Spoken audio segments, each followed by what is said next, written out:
Salut, je vais te montrer comment exploiter des données concernant l'énergie nucléaire. On va faire ça avec un exercice très classique. La combustion d'1 gramme de méthane libère 52 kJ d'énergie. Ok.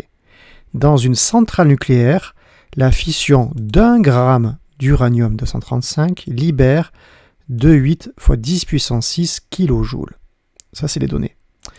Maintenant, la question, c'est de calculer la masse de méthane puis d'uranium pour répondre aux besoins énergétiques d'un foyer français moyen. Comme données, on te donne 1 Wh, c'est égal à 3600 joules. 1 Wh, c'est 3600 joules. Ça, c'est des unités d'énergie.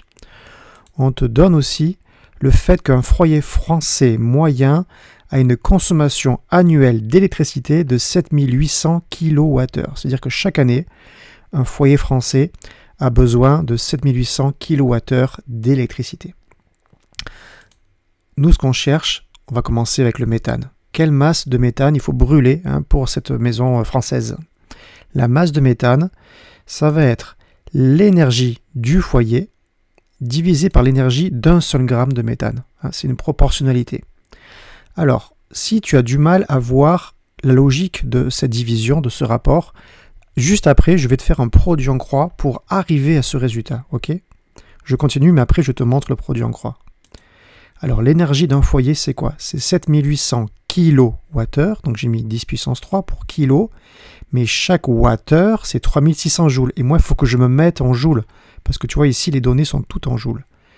Donc, je multiplie par 3600, pour passer en joules, pour convertir en joules. Voilà, ça c'est l'énergie d'un foyer.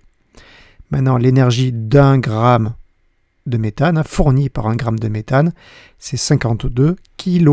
Donc kilo 10 puissance 3, ok, joules par gramme moins 1. Ça me donne 540 x 10 puissance 3 grammes, ou alors 540 kg. Voilà, c'est ce qu'il faut.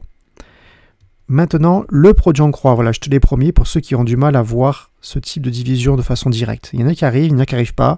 Si tu n'y arrives pas, ne panique pas, tu fais un produit en croix. Je te montre. On va faire la masse énergie. Alors, on te dit quoi? On te dit que 1 gramme de méthane, ça libère 52 kJ. Ok? 1 gramme, ça donne une énergie de 52 10 puissance 3 joules. Moi, ce n'est pas 1 gramme que je veux, c'est cette fameuse masse de méthane que je cherche. Ça, c'est l'inconnu. Okay?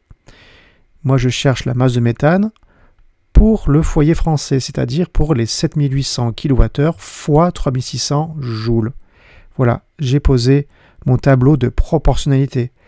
Donc, la masse de méthane, c'est quoi la diagonale? Là, moi, je fais comme ça. 1 fois 7800 fois tout ça, divisé par 52 fois 10 puissance 3. Et je retrouve ce que j'ai fait tout à l'heure. J'ai retrouvé cette fameuse division. Voilà, tu fais comme ça si tu as du mal à la voir. Sinon, c'est ton brouillon. Tu fais ton produit en croix et tu vas le trouver. C'est une proportionnalité. Et je sais que parfois, on a du mal encore au lycée avec ça. Voilà, ça c'est pour le méthane. Maintenant, on va faire pour l'uranium. Donc, je vais aller plus vite. Je vais utiliser la même formule que j'ai trouvée par proportionnalité. La masse d'uranium nécessaire, c'est l'énergie d'un foyer divisé par l'énergie pour 1 gramme d'uranium. Ça va me donner la masse. Donc l'énergie du foyer, c'est toujours la même, ça n'a pas changé. Par contre, l'énergie pour 1 gramme d'uranium, elle est de 2,8 x 10 puissance 6 kJ. Ok? Alors kilo, j'ai mis 10 puissance 3. Le 3 devait être en haut d'ailleurs. Ok? Je fais le calcul, ça me donne 10 grammes d'uranium. Voilà, maintenant, le but de cet exercice, c'est aussi de montrer, tu vois, que pour une maison, un foyer français pour une année, pour produire l'électricité, il faut soit 540 kg de méthane ou bien 10 grammes d'uranium. Tu vois, la différence est vraiment assez impressionnante, c'est 50 fois plus. Voilà, n'hésite pas à refaire cet exercice d'ici quelques jours pour être sûr de le maîtriser. Voilà, n'hésite pas à t'abonner si ça t'a aidé, pour dire merci, à une prochaine.